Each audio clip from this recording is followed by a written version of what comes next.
Welcome back to Printing Center USA tutorials. Today we're diving into the world of saddle stitch booklet printing and why page count really matters.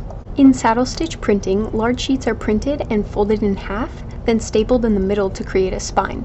This process requires your booklet's total page count to be divisible by 4.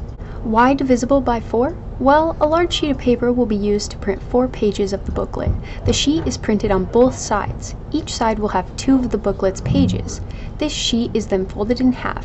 This fold transforms the single sheet into 4 pages of the booklet. Printing Center USA can saddle stitch booklets ranging from 8 to 92 pages. That means your book, including the covers, should match these specific page counts for a perfect finish.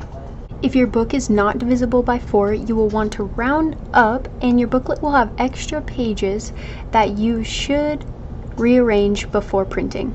Ready to create your perfectly paged booklet? Visit us at printingcenterusa.com for more details and to start your project today.